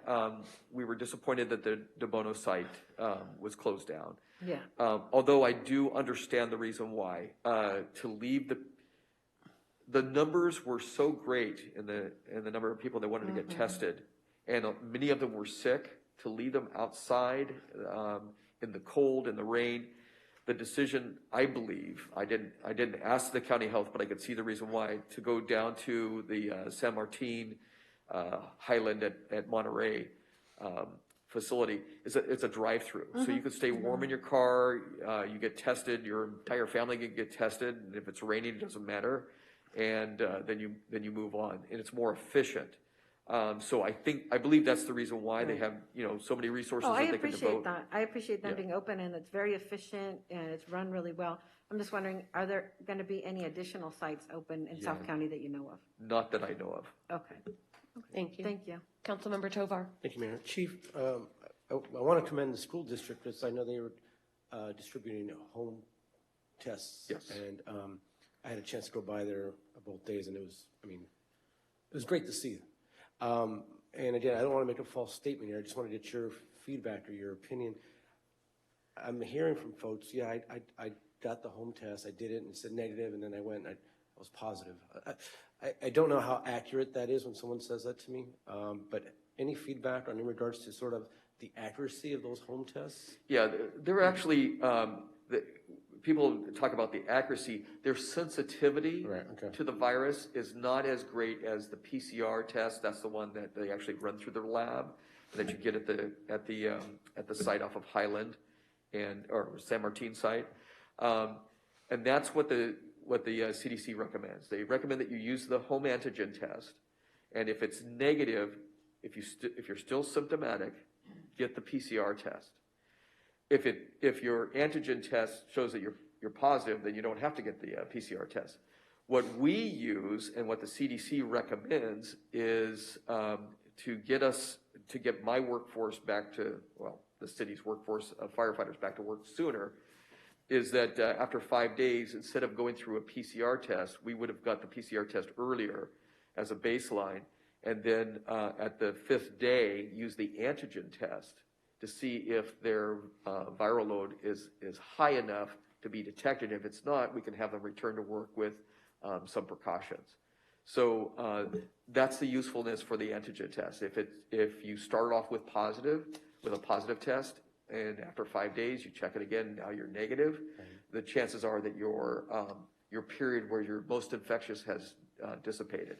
You should still wear a face mask. That's the ideal thing to wear when you're around other people, but at least your viral load is not detectable.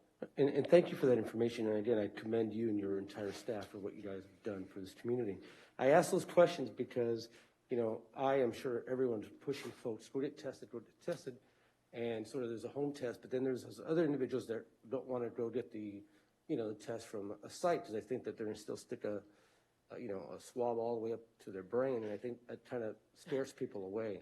It's a little intimidating. It's a little intimidating, right? And I try to tell them, well, it's not like that anymore. Right. I think there's still that vision of, well, I don't want something going up my nose all the way up there. So that's why I ask those questions, because I just want to make sure the community understands sort of the advancement of the testing. Thank you. Yeah, it has changed. If you do the home test right, it's still going up into the brain, so I was telling you. Yeah, it doesn't change. Yeah. All right. Thank you, Chief. Thank you very much. Thank you. Okay, before we leave this section, item B is Jimmy's not reporting on because we had the amended agenda to include that discussion. So this will be our last in-person meeting through March 31st, unless we hear again, right, that we're going to change that, right? That's my understanding. And I do want to remind Council, so Councilmember Tovar, when you asked about not needing to know your whereabouts, you still need to be around for February 15th, because that is our retreat that we still intend to be in person. Right. Now, that could change. We don't know how things are going to go, but for now, we are in February 15th. Mm-hmm. It's a Tuesday. It's a Tuesday. So I just want everybody to understand that that is still intended to be in person at this time. Okay. City Attorney's report. No report. Closed session, we have none. We are adjourned. All right. Brad, what did you get a test and then stick it up to your brain?